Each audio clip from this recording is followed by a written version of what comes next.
Chicken की rate पर हुए विवाद के बाद चाचा भतीजा के हत्या करने वालों को रामगंज थाना पुलिस ने गुरुवार को गिरफ्तार कर लिया है।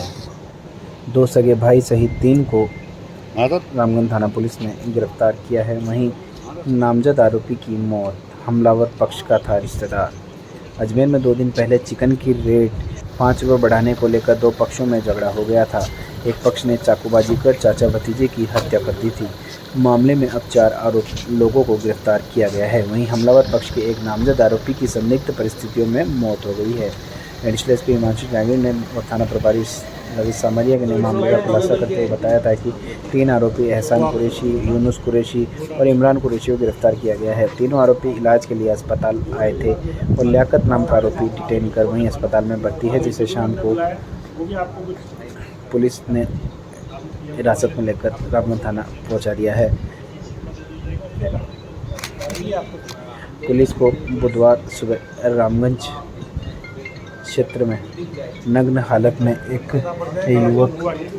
अज्ञात युवक घायल मिला था। उसे अस्पताल लेकर आया है, जहां उसकी मौत हो गई। युवक का नाम गुलाम नसरुद्दीन था, जो चाकूबाजी मामले में नामजद आरोपी भी था और हमलावर पक्ष का रिश्तेदार भी था। पुलिस संदिग्ध परिस्थितियों में हुई मौत को लेकर जांच कर रही है।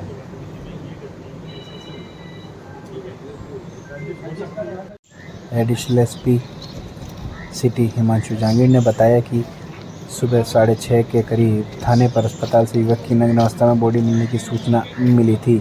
नग्न अवस्था में युवक रामगंज रोड की तरफ था, जिसे अज्ञात वाहन द्वारा हिट करने की आशंका जताई थी।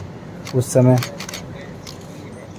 व्यक्ति की पहचान नहीं हुई थी। आज पहचान हुई है, जिसका नाम गुलाम उर्फ आपू है। व्यक्ति के बहाने शिकायत देकर हत्या की आशंका जताई है। व्यक्ति की बहन ने शिकायत देकर हत्या की आशंका जताई है। मामले में प्रकरण दर्ज कर अनुसंधान शुरू किया जा रहा है। एडिशनल एसपी सिटी ने बताया कि आरोपी डबल मर्डर केस में नामजद है।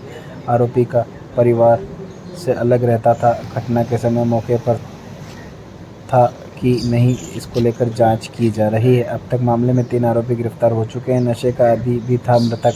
मामले में अनुसंधान किया जा रहा है। तब पहचान हुई और आज क्या शिकायत आपको मिली है? पूरा घटनाक्रम क्या रहा सर? ये सुबह 6:30 बजे रामगंज थाने की सूचना मिली कि जेएलएन हॉस्पिटल में मोर्चरी में एक व्यक्ति है जो नग्न अवस्था में, उसका बॉडी मिली थी। अर्लियर रात को एक व्यक्ति, जैसा कि बताया गया है, कि नग्न अवस्था में रामगंज रोड की तरफ था और किसी वाहन द्वारा हिट जाने की आशंका बताई थी। अभी परिवारजनों ने रिपोर्ट दी है। उस व्यक्ति की अर्लियर पहचान नहीं हो पाई थी, अब उसकी पहचान हुई है, जिसमें उस व्यक्ति का नाम गुलाम उर्फ लापू है।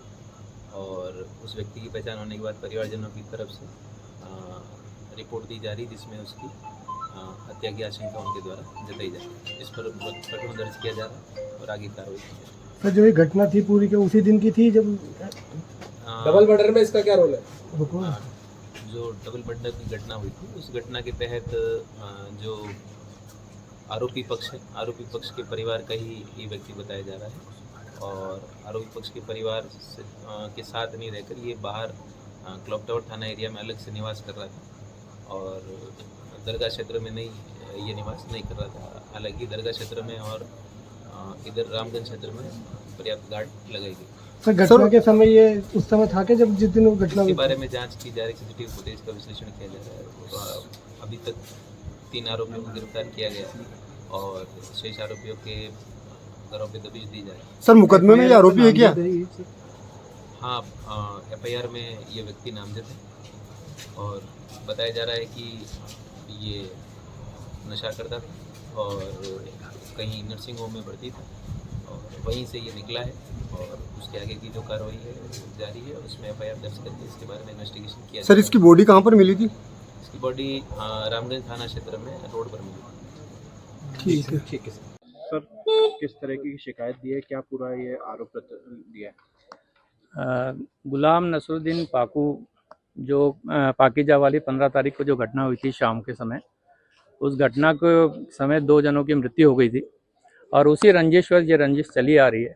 तो सामने वाले जो पक्षकार हैं, जिनके खिलाफ मुकदमा दर्ज हुआ था 15 तारीख को, उन्हीं परिवार के सदस्य थे गुलाम उर्फ नाकू। वो 15 तारीख को शाम को ऑटो रिक्शा में अपने घर चंद्रवरदाय नगर की ओर जा रहे थे, और जब वो घर से निकले और चंद्रवरदाय नगर पहुँचे तो वहाँ जाकर एक्सीडेंट करके उनकी हत्या कर दी गई। और यह हत्या पूर्णतः रंजिशवश की गई, उसी परिवार के द्वारा की गई है जिनके साथ ये घटनाक्रम 15 तारीख वाला हुआ था। उस बात की रिपोर्ट जो गुलाम है उनकी बहन है जो आई हुई है बाहर से, उनके द्वारा ये रिपोर्ट दी गई है, और मोर्चरी में उनका शव यहाँ रखा हुआ है, उनके परिवार के सारे सदस्य यहाँ हैं। तो ये मुकदमा दर्ज करने के लिए 302 में जब तो BNS हो गई है, उसके बाद हत्या का मुकदमा दर्ज करने के लिए रिपोर्ट दी गई। 2 दिन पहले ही डेथ हो गई थी, पुलिस ने जानकारी मिली क्योंकि वो शव गृह में लाके बॉडी रखी थी, तब तक कोई पहचान नहीं हो पा रही थी कि किसका शव है, इसलिए बॉडी लाके यहाँ रखी गई थी। जब शव की पहचान की गई तब पता पड़ा कि ये पीड़ित परिवार के शव है, और गुलाम जो है उस व्यक्ति की हत्या कर दी गई थी, उसका शव है। परिवार के लोगों को पुलिस वालों ने जानकारी दी, तब यहाँ मोर्चरी जेलन में आए और उनके द्वारा ये रिपोर्ट दी गई। घटना उसी दिन हो गई थी, घटना दे देनी चाहिए थी, लगता है आपको कहीं ना पुलिस की लापरवाही रही? नहीं, पुलिस की तो लापरवाही इसमें नहीं कह सकते, क्योंकि पुलिस वालों को जैसी ही जानकारी मिली, क्योंकि जब तक अज्ञात शव था तब तक पुलिस को भी पता नहीं था कि किसका शव है।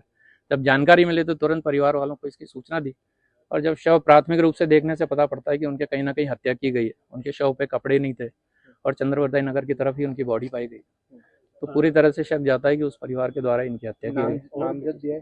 बिल्कुल नामजद रिपोर्ट दी है, इस्माइल है, इकबाल है, और भी जो भी उनके परिवार है, उनके पक्षकार है, मददगार है, उन सब के नामजद रिपोर्ट दी गई। आपके जो नामजद और भी आरोपी हैं, क्या शंका है कि और भी कुछ वारदात हो सकती है? बिल्कुल शंका है, क्योंकि जिस तरह की रंजिश हुई है, उस परिवार के 2 व्यक्ति मरे, इस परिवार का 1 व्यक्ति मरा है, और इस तरह का कोई घटनाक्रम भविष्य नहीं हो, तो ये तो प्रशासन को देखना है, पुलिस प्रशासन को देखना है कि कितने सजग रहकर इस समस्या का हल कर पाती है। बहन का नाम कैसा और कहाँ की रहने वाली? बहन कुचामन की रहने वाली है, और परवीन नाम है उसका। नाम आपका नाम? एडवोकेट समीर कादर।